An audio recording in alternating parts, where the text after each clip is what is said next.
बहुत अच्छा है, आपने सही कहा। महाभारत का पहला पर्व आदि पर्व है और यह सबसे बड़ा व सबसे महत्वपूर्ण पर्व भी माना जाता है। इसमें पूरी महाभारत की भूमिका और वंश वृत्तांत मिलता है। अब आइए इसे विस्तार से समझते हैं। महाभारत पर्व एक आदि पर्व विस्तृत विवरण। एक पर्व की संरचना।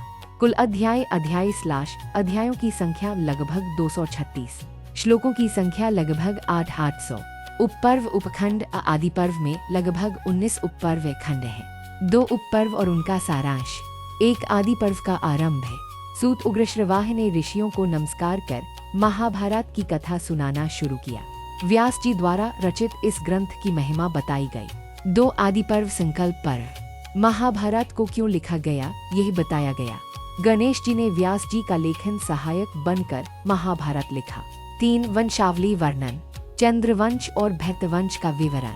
कुरुवंश की उत्पत्ति। भरत, शांतनु, गंगा, सत्यवती आदि का परिचय।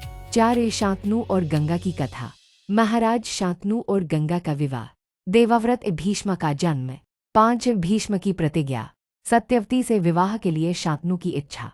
देवव्रत ने आजीवन ब्रह्मचर्य व सिंहासन त्याग की प्रतिज्ञा ली, तब से वे भीष्म कहलाए। 6 विचित्रवीर्य की कथा। सत्यवती से 2 पुत्र चित्रांगद और विचित्रवीर्य। चित्रांगद की मृत्यु। विचित्रवीर्य का राज्याभिषेक और उनका विवाह। 7 विदुर, धृतराष्ट्र और पांडु का जन्म।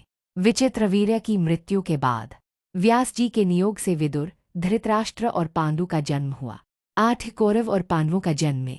धृतराष्ट्र की पत्नी गांधारी से 100 पुत्र कौरव पूर्णविराम। पांडु की पत्नी कुंती से युधिष्ठिर, भीम, अर्जुन। माद्री से नकुल और सहदेव। 9 पांडवों का बचपन और शिक्षा। द्रोणाचार्य से शस्त्र विद्या की शिक्षा। अर्जुन का श्रेष्ठ धनुर्धर बनना। भीम का बल प्रदर्शन। 10 लाक्षागृह की घटना। दुर्योधन व शकुनी का षड्यंत्र। पांडवों को लाक्षागृह में जलाकर मारने की योजना। विदुर की सहायता से पांडव वहां से बच निकले। 11 द्रौपदी जन्म और स्वयंवर। राजा द्रुपद की पुत्री द्रौपदी का जन्म। अर्जुन ने मछली की आंख भेद कर द्रौपदी को जीता। 5 पांडवों का द्रौपदी से विवाह। 12 कृष्ण और पांडव मैत्री। श्री कृष्ण और पांडवों का मिलन। कृष्ण ने पांडवों का समर्थन किया। 3 आदि पर्व का महत्व।